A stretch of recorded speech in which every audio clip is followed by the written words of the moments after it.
So Bond is in the Dorchester, as you remember, it's 1969. He's gone to have breakfast, the most important meal of the day for Bond. And he's a bit hungover, of course, and he thinks he's got a touch of flu coming on, sore throat and all that. So here we go.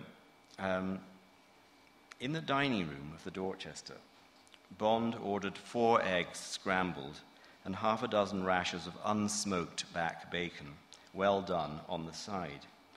He drank a long draught of strong black coffee and lit his first cigarette of the day as he waited for breakfast to arrive. He'd been given the same table that he'd occupied at dinner the night before. The woman had been sitting to his left, 3 tables away, and at an angle of the room so that if Bond turned his head slightly, they had a good view of each other. Earlier in the evening, Bond had drunk 2 dry martinis in Fielding's, the private casino, where he'd managed to lose almost £100 at Chemin de Fer in about 20 minutes, but he wasn't going to let that spoil his night.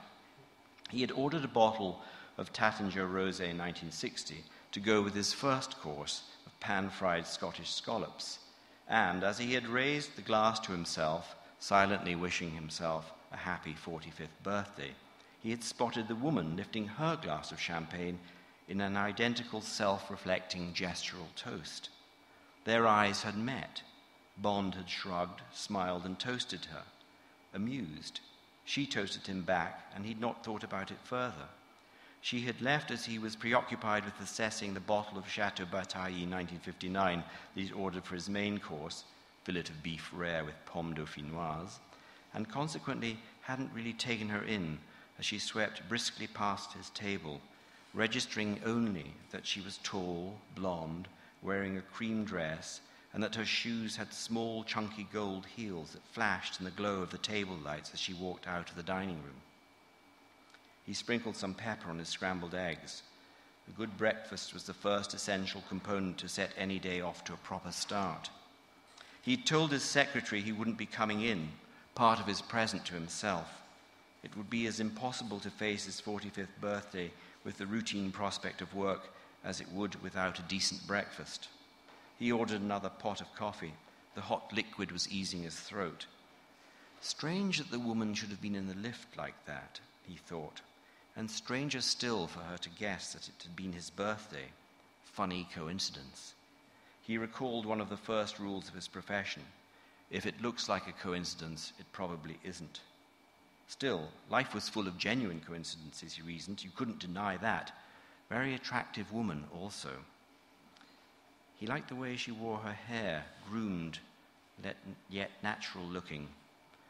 The maitre d' offered Bond a copy of the Times to read. Bond glanced at the headline, Viet Cong offensive checked with many casualties, and waved it away. Not today, thank you. That zip on the front of her outfit, her cat suit, was like a provocation, a challenge, crying out to be pulled down. Bond smiled to himself as he imagined doing precisely that, and drank more coffee. There was life in the old dog yet. He returned to his room and packed up his dinner suit, shirt, and underwear from the night before. He threw his toilet bag into his grip and checked that he'd left nothing behind. He needed a couple of aspirin for his throat, he thought. The coffee had soothed it momentarily, but now it was feeling thick and lumpy. Swallowing was uncomfortable. Flu? A cold? Probably. He had no temperature, thank God. However, the day was his to do with as he pleased. He had a few necessary chores, but there were plenty of birthday treats that he had promised himself along the way.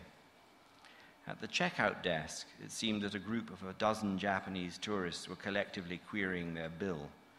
Bond took out his cigarette case and, as he selected the cigarette and put it in his mouth, noted with mild concern that he must have smoked over 30 cigarettes the previous night.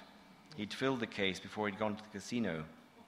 But this was not the day to entertain thoughts of discipline and cutting down, he told himself. No. Today was a day for judicious self-indulgence. Then, as he fished in his pocket for his lighter, he smelled Guerlain's Shalimar once more, and he heard the woman's voice again. May I trouble you for a light? As Bond lit her cigarette, she steadied his hand with 2 fingers on his knuckles. She had a small cream leather traveling bag at her feet. She was checking out also. Coincidence? Bond lit his cigarette and looked squarely at her. She plumed smoke sideways and returned his gaze unperturbed. "Are you following me or am I following you?" she said. "We are seeing rather a lot of each other, you're right," Bond said. He offered his hand. "My name's Bond, James Bond." Has to be there. "Bryce Fitzjohn," she said. They shook hands. Bond noticed that her fingernails were cut short, unvarnished. He liked that. and her grip was firm. "Do you always celebrate your birthdays alone?" she asked. "Not always," Bond said. "I just didn't feel like company this year." She glanced up as the phalanx of tourists began to move away. "At bloody last," she said. There was a hint of an accent, Bond thought. "Bryce Fitzjohn, Irish?" "After you," Bond said. She opened her handbag and took out a card, offering it to him. "I end my divorce celebrations with a cocktail party," she said. "It's at my house this evening. A few amusing and interesting people. You're most welcome to come. We start at 6 o'clock and we see how it rolls along from there." Bond took the card, a small alarm bell ringing in his head now. The invitation was overt. The blue eyes were candid.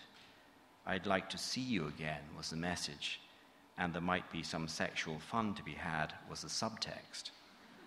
Bond smiled apologetically, pocketing the card anyway. "I'm afraid my day is spoken for," he said. "Alas." "Never mind," she said breezily. "Maybe I'll see you here next year. Goodbye, Mr. Bond." She sauntered to the checkout desk, Bond noting the lean perfection of her figure rear view. It had been the correct thing to do in terms of proper procedure, but at the same time he wondered if perhaps he'd been a bit hasty saying no quite so unequivocally. And of course, they get to know each other extremely well indeed. So, thank you very much.